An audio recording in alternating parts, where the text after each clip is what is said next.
Inspiring millennium, social media influencer, businessman, engineer, animal lover, author and young entrepreneur.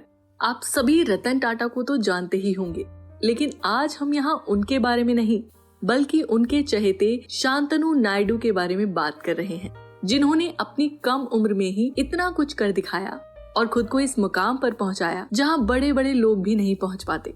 आखिर इतनी कम उम्र में कोई इतना बुद्धिमान कैसे हो सकता है?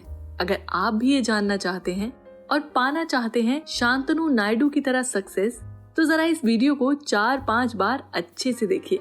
इस वीडियो में आपको देखने को मिलेंगी कुछ ऐसी चीजें जो शांतनु नायडू ने अपने जीवन में अपनाई और इतनी कम उम्र में ही आसमान की ऊंचाइयों को छू लिया।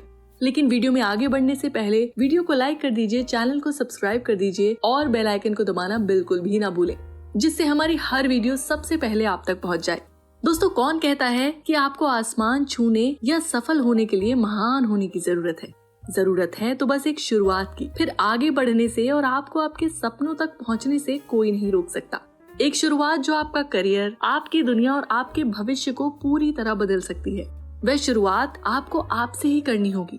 आप भी अगर शांतनु नायडू और बाकी लोगों की तरह अपने सपनों को पंख देना चाहते हैं और आसमान की ऊंचाइयों को छूना चाहते हैं, तो एक बार इस स्टोरी को जरूर सुनिए।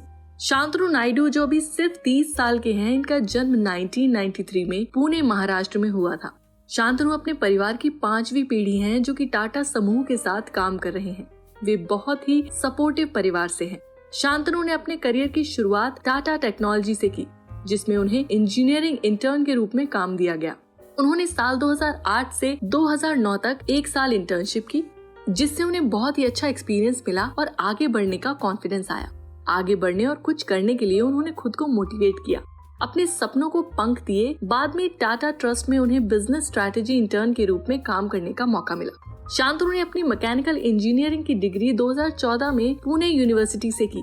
फिर उन्होंने टाटा ग्रुप के साथ डिजाइन इंजीनियरिंग का काम करना शुरू कर दिया। शांतनु फेयर कार्नवेल यूनिवर्सिटी के जॉनसन स्कूल ऑफ मैनेजमेंट में MBA करने गए। यूनिवर्सिटी जाकर भी शांतनु ने अपनी चमक और काम करने की लगन को बरकरार रखा।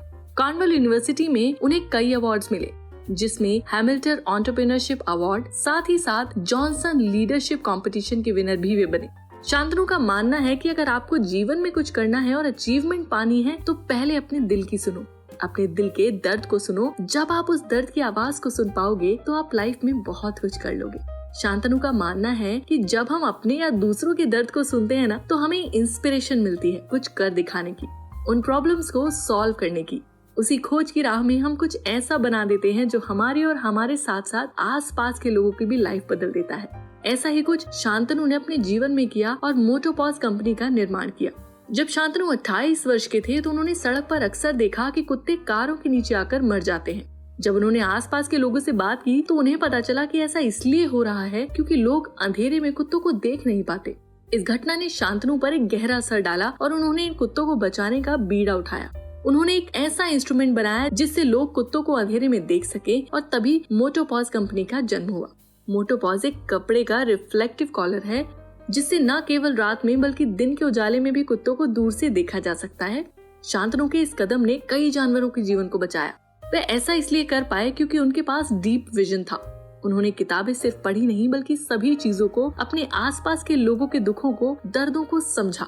इस स्टार्टअप ने कुत्तों के जाने माने शौकीन टाटा का ध्यान आकर्षित किया और शांतनु का जीवन हमेशा के लिए बदल दिया। शांतनु की अचीवमेंट्स का अंत यही नहीं होता।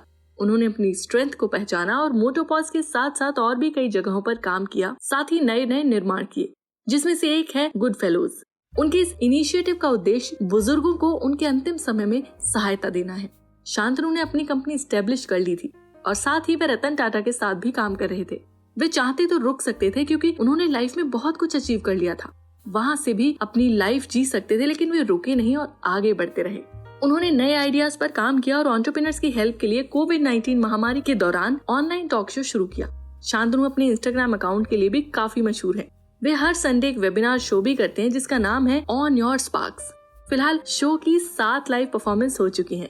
अगर आपको लाइफ में कुछ करना है तो आप दूसरों से इंस्पिरेशन लो, पर ये जरूरी नहीं कि आप उनकी कहानी को अपनी कहानी बना लो। जरूरी नहीं कि आप Ambani, Jeff Bezos, Bill Gates, Tata या बड़े बड़े बिजनेसमैन की तरह बनो।